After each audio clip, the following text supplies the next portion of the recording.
Schmitt, please. Thank you, Mr. Chairman, and thank you for your work, both of you. I want to ask a few questions about sort of this, our pivot to China, which I think, you know, in this place, in this town, there's hard to find bipartisan agreement on much. I think most people agree that China is our, however you want to call it, chief adversary, pacing threat, pacing challenge, however you want to wordsmith it. I think that's real. And I think there's recognition, I think in your work and others, that we have a capacity problem in effectively doing that. So I wanted to ask maybe Dr. Edelman, as relates to this, sort of like priorities. How would you, I guess for either one of you, what would you say, I mean, I think I have an idea of what the number is, the amount of money that we spend in Europe. How much of our defense budget, give me a ballpark of a dollar amount.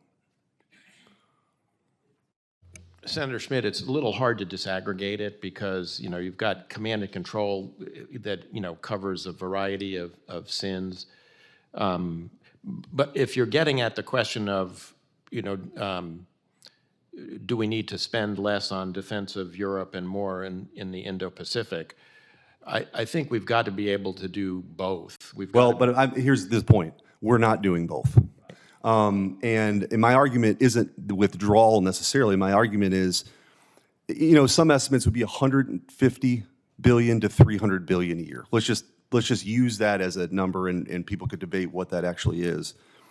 I think for me, and I want to get your thoughts on this, if Canada and Europe went from, so they're a combined total of 2% right now, if they went to 3.4% of spending on defense per, you know, as it relates to their GDP like we do, that's another $300 billion.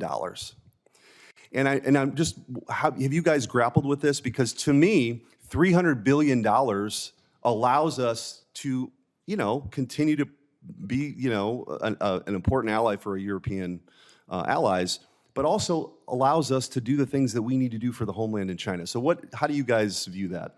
I think, look, our allies need to spend more on defense. That's clear. At the latest NATO summit, there's clearly a lot of talk of allies moving beyond 2% of GDP, which now I think about 2/3 of them are hitting, to beyond 2% to 2.5%. I think, you know, honestly, a sine qua non of them doing that is also seeing us make the investment, which is why in increasing our top line, which is one of the reasons we came to the conclusions we did about, you know, the U.S. Top line. Obviously, we need our allies to be producing more. Our defense industrial base is in very bad shape, as we've discussed in our report. The European defense industrial base is you know, in even worse shape. Yeah. So we need, you know, their industrial base. We need our industrial base. We need our allies in the Indo-Pacific, Australia, Japan, the Republic of Korea, Taiwan, all need to be stepping up, because to match what Russia, China, North Korea, and Iran are doing is going to be beyond our ability to do it ourselves. We're going to have to do it, you know, with allies. So there's going to have to be broad investment across the, you know, across all of the regions. By the way, Middle East as well. We've got, you know, partners in the Middle East who could also be doing more in that regard. I would just add that I think Europe is waking up to this, and I think there's a robust conversation in Europe about doing more, and even possibly setting up. I don't think this idea will ever take, you know, become a reality, some kind of a European force.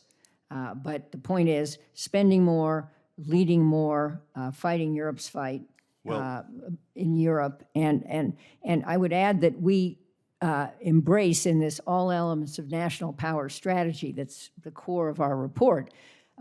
Doing more with partners and allies. Think about the Indo-Pacific. The Secretary of Defense is there now, I think, with Secretary Blinken, talking about how to enhance the command that we have in Japan into a more robust command. It shouldn't just be... I have limited time. I want to get to one more question. Okay. So I appreciate, I think that's true. I think that $300 billion would go a long way in allowing us to sort of, as we talk about priorities, and just to run through a couple, a 320 million for the Gaza pier would have gone a long way and almost fully funded, the Guam missile defense project that we're not spending money on. So there, you could go through this list about things of us being spread too thin and missing what our real priorities are.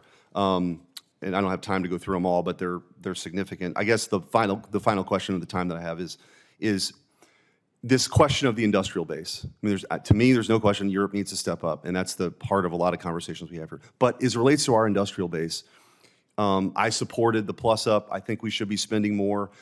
If there's a couple of things that could be done to actually produce the things that we need, we don't have enough of what we need.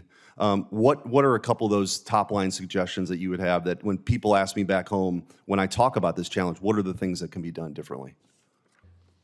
Well, I mean, members of this committee have done, their job for sure in providing, for instance, authority for multi-year procurement, which is, I think, one of the most important things, because industry responds to, the notion that they're going to have a, long timeline to produce this, not just a spike and then go down.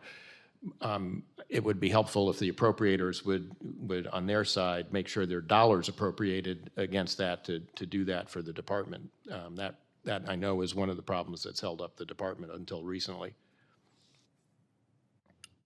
I just add that we're not only talking about the defense industrial base, we're talking about the industrial base and embracing fully the tech sector, which has much more to contribute to the defense of our country than it is able to contribute.